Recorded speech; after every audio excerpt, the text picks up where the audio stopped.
find out from you guys, what have you done so far today? You did weapons, and did you do any striking? We didn't do any striking today. Okay. Yeah, no. So you mostly did kabuto? Yeah. All right, that's a lot of fun, right? Were you guys here for, you were and Chloe was? Anyone else here for the earlier weapons segments? All right. Fantastic, right? Such a nice system and a beautiful art form. But the chance that you'll have a kama or a tanfa or a bow staff with you, unless you're a 15th century Okinawan farmer or boatman, is pretty slim, right?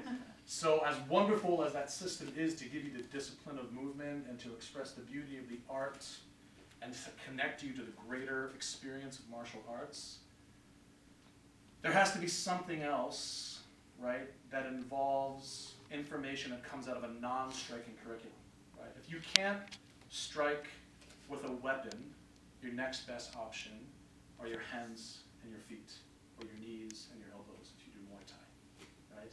Or other things that include knees and elbows. So you have weapons on your body that function just like the weapons that you trained with earlier. Sometimes, though, there's a circumstance where those weapons get taken away from you also.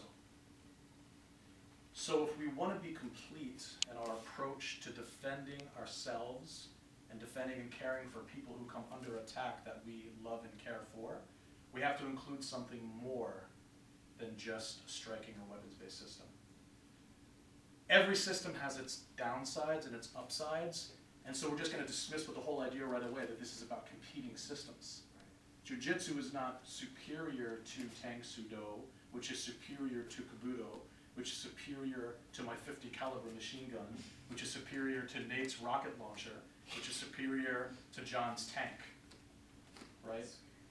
It's not like that. Everything has pluses and minuses. Everything has pluses and minuses, right? A tank doesn't work so well against an F-16, right? A strike doesn't work so well if I don't have the room I need to make the strike work. Sometimes if I strike somebody in the street, I can break my hand or foot or knee or elbow. I can cut my hand or my foot or my knee or my elbow, and other bodily fluids from that person, like their blood, their saliva, can get inside my cuts. Sometimes when I strike, I would think, as someone who's not a trained striker, but I think if I was a trained striker and I got into a confrontation, I would really give it my all.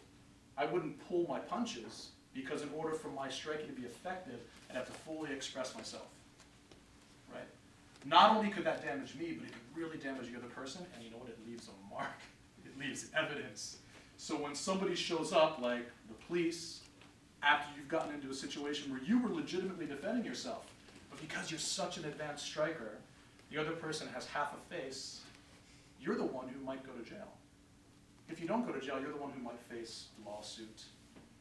So we have to be able to manage the situation we're in more appropriately than resorting to only one field of information. Let me give you an example. Mr. Rebec's all the way over there, and I'm all the way over here. I'm not a trained striker, and he is. So let's get in a fighting stance, whatever you like. All right, punch me in the face. You can't, right? He's so far away that there's no punch here.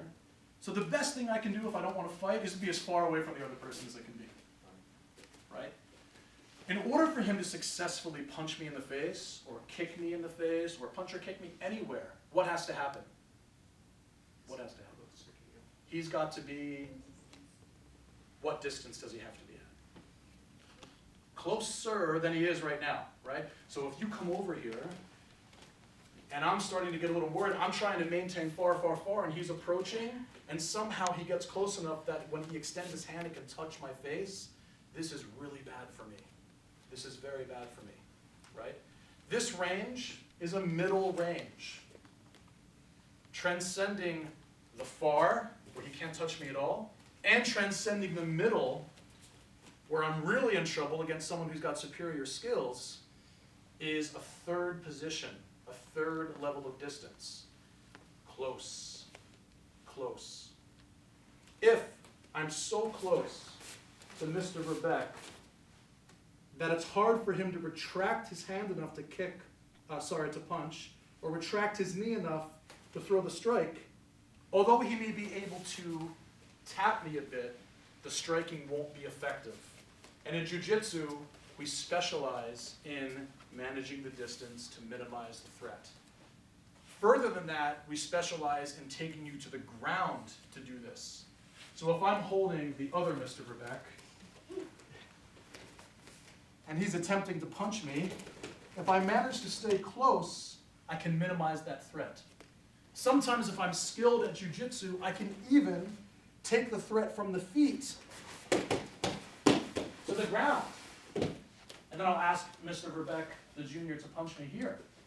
And maybe he can do a little something, but not much. Right?